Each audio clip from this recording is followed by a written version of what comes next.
Hi children, happy to meet you. Hope you are all safe.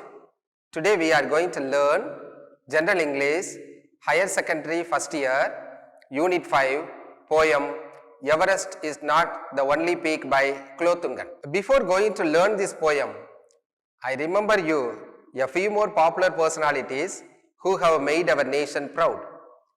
Rabindranath Tagore, Mahatma Gandhi ji, Dr. S. Radhakrishnan, Dr. APJ Abdul Kalam, Mother Teresa, Sarojini Naidu, Sania Mirza, Mary Kom, Virat Kohli, Saina Nehwal, Abhinav Bindra, MS Dhoni, A.R. Rahman. There is no end to this list. There are numerous personalities achieve greatness in their life. Great people normally say that great things are done when men and mountains meet. Like that, we have to achieve in our life, so we need to identify the personalities to reach greatness in our life. Now, let's read something about the poet. This poem was written by Professor Klotungan. Professor V.C. Kulandaisamy, known as Klotungan, is an eminent technologist and educationist. He contributed for hydrology, literature and education. He has written 6 volumes of poems and essays which earned him Thiruvalluvar Award. He also won the Sahitya Academy Award in 1988 for his book Valum Valluvam. In this poem, the poet wants to tell that no target is small. This poem deals with human virtues and qualities. In this poem, the poet's self-confidence and strong determination are revealed. The poem Everest is not the only peak in blank verse and get to know the greatness of human virtues from the poet's perspective. Let's read the poem together now. We are proud and feel so tall. Our virtue though be few and small. Our nature it is that whatever we try, we do with devotion deep and true. In this stanza, virtues means good qualities. Devotion means loyal commitment.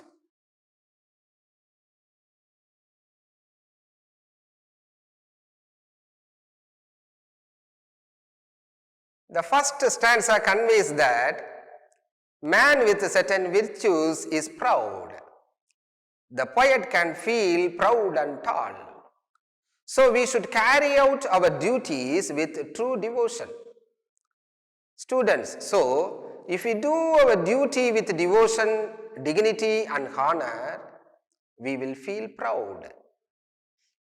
Let's read the second stanza together. Defeat we repel, courage our fort, cringing from others we haven't done.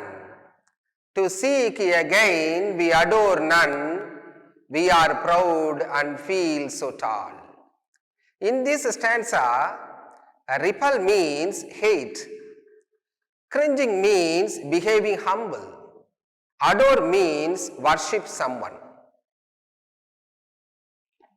The second stanza says that the people normally hate defeat, so courage is considered as a stronghold. Man does not sacrifice his self-respect and adore people to seek favors. Students, if anyone makes you fail, will you accept it? No, you won't accept. So, we should not lose our self-confidence and self-respect. If we follow like this, we will achieve success. Let's read the third stanza together. We deem it our duty and mission in life to bless and praise the deserving ones. Never shall we fail in what we commit. shall nourish the ones that nourish the world. In this stanza, nourish means to help the growth. Stanza 3 says that it is the duty of a virtuous man to praise a deserving person. The poet describes the greatness of human virtues. Service to humanity is his essential virtues. Even in small jobs, we must do our best and achieve success. So we have to do something for the welfare of the society with strong determination and self-confidence. Let's read the stanza 4 together. We are proud of the position we hold, humble as we are. Our pride springs from the way we live. Ours is a path of dignity and honor, a life that knows no kneeling and bending. We are proud and feel so tall. In this stanza, the word dignity means self-respect.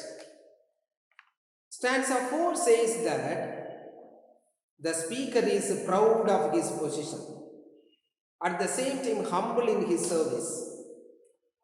Man should not kneel down before the mighty people. That's how a man of dignity behaves.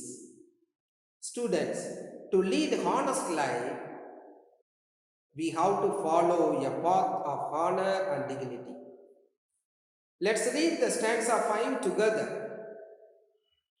Everest is not the only peak. Every hillock has a summit to boast. The height you reach is not that we can. He who does not stoop is a king we adore. We bow before competence and merit. The ones that are true and stand on this road are really the ladder for the rise of man. Honor is a property common to all. In dignity and pride, no one need to be poor. We are proud and feel so tall. In this stanza, summit means a mountain peak. Stoop means to descend from dignity. Competence means the ability to do something. Merit means the quality of being good.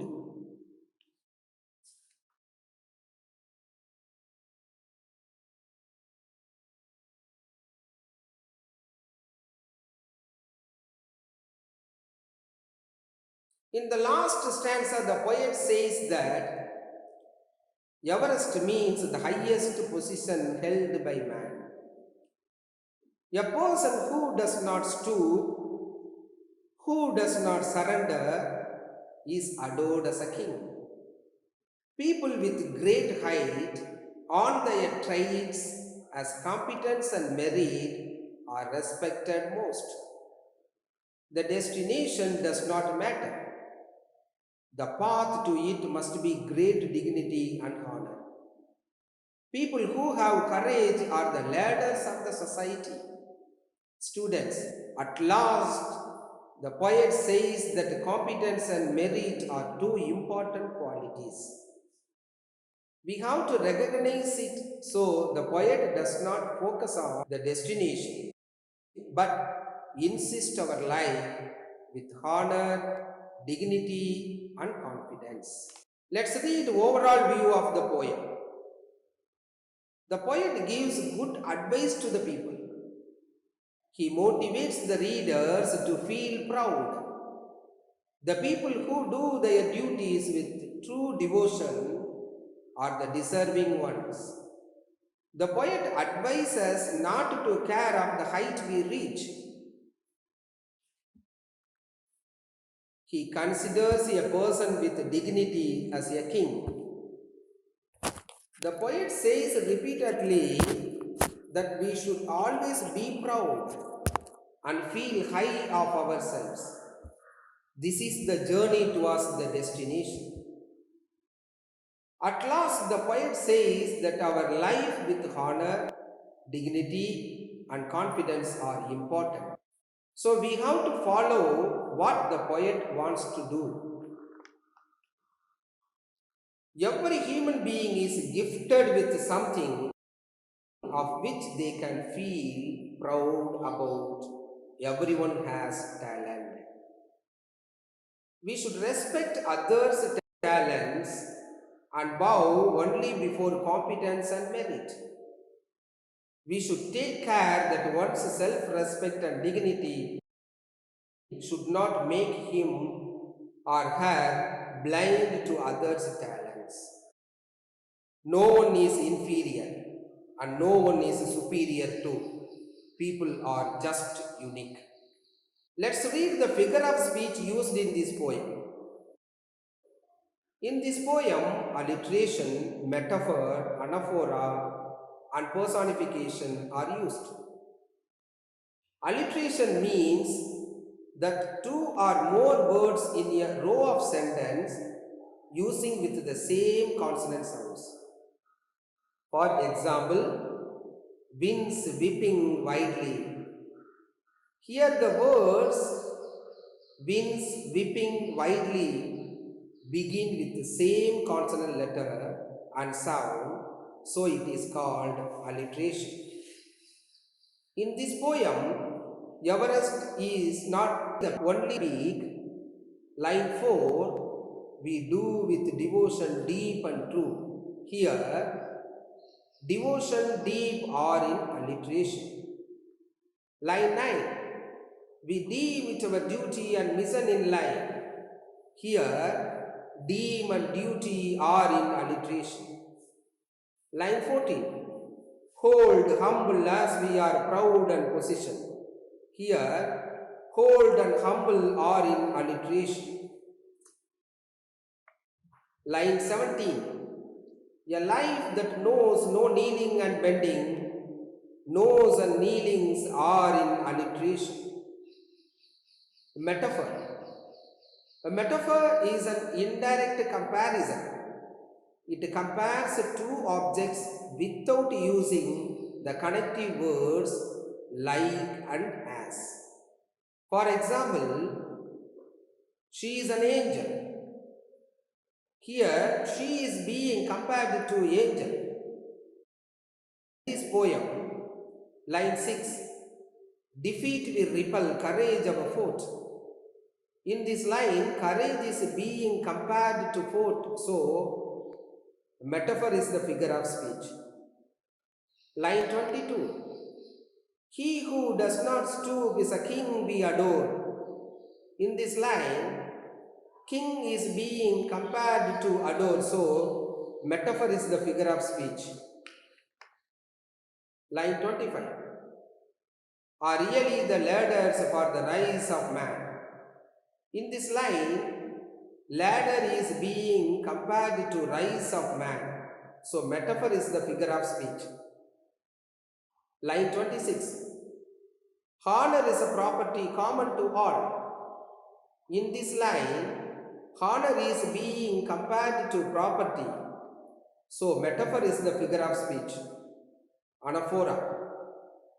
Anaphora means the repetition of same word at the beginning of successive sentence of clause. In this poem, line 15, our pride springs from the way we live. Line 16, ours is a path of dignity and honor. The word or and ours repeat at the beginning, so it is anaphora. Personification. Personification means attributing human qualities to non-living things. For example, the wind howled in the night. Here, wind's sound is treated as howling sound, so it is personification. In this poem, line 20, every hillock has a summit to boast. Here, personification is the figure of speech. Students, now let's read and write figure of speech and question and answers.